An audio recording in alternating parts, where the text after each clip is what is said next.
You mentioned the left, you mentioned the centre. When you bring up those terms, let's pivot towards the concept of liberalism. Liberalism as a governing philosophy. Most people would go, right, liberalism was typically the governing philosophy. It seems to now, if we look around at the evidence, be falling by the wayside as a governing philosophy. We can look at events in Brussels just this week in April of 2024, where we've seen the National Conservatism Conference almost be shut down at the third attempt, having been rushed by police sent by Belgian authorities, a socialist mayor with Turkish Islamist links. And we've seen Unheard exposing what they call the global disinformation industry, and effectively finding out that there are advertising analytic companies which are sending messages to these clandestine companies at the top of this chain, who rate companies based on whether they think they are peddlers of adversarial narratives, which is now the definition of disinformation. It's not even about falsehood. And then they reduce the amount of money that they receive. That is clearly very worrying, and is something that you can find amongst lots of people in the establishment. US government, the UK government is a funder of these types of companies, as is the German government, EU. So liberalism isn't looking like it's particularly in ascendancy or even there anymore. And there are lots of people who mourn that, Sebastian, that some who want to keep it alive. But is it all sunny? Because I know you've written about its dark side of late. What is liberalism's dark side? Well, yes, I mean, people talk a lot about liberalism, and I think it ends up getting very confused. So I'm going to massively oversimplify and say you can think of liberalism as having kind of two traditions. So one tradition, and I think this is often the one people think of when they see something like this and say, oh, that's illiberal, is sort of the humanistic side of liberalism. So if you think about, the idea of sympathy that you see in someone like Locke or Hume, it's much more this idea where they're trying to go back to a kind of rational base, trying to create a rational basis of politics, and they're going back to the classics, and they're looking at things like the Roman Republic, and they're looking at Stoicism, but they're not completely happy with it, because of course the thing to remember is most of the Enlightenment founders were either Christians, either culturally or in their faith, and they felt that Roman Stoicism was too cold, too unemotional. It didn't have charity as its focus, so that they were drawing on various people, both the Christian political tradition, but also Cicero in particular, and looking at this idea of a kind of a Stoic Republican vision, which was based on mutual love and sympathy. So it's very much like a virtue ethics model, and it's also the strong idea of the state in the classical sense as bound together by common sentiment, by the common good.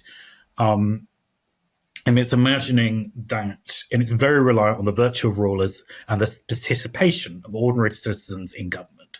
So that's a big part of the Enlightenment tradition. But there's another Enlightenment tradition, and it's important to understand these traditions are not perfectly separated. They get confused and different parts get integrated. So the other tradition you could see is embodied by someone like Hobbes, and then taken up by later thinkers like Herbert Spencer. And this tradition much more is also trying to find a rational basis for human politics, but it's much more materialistic, and it's much more based on the idea that virtue is impossible. So you see this in Adam Smith. He says, it's not by virtue, that it's not out of goodwill that the baker makes bread for you. It's because of his self-interest. And it's the same thing with Hobbes. It's the war of all against all. Every person acts in his own interest naturally.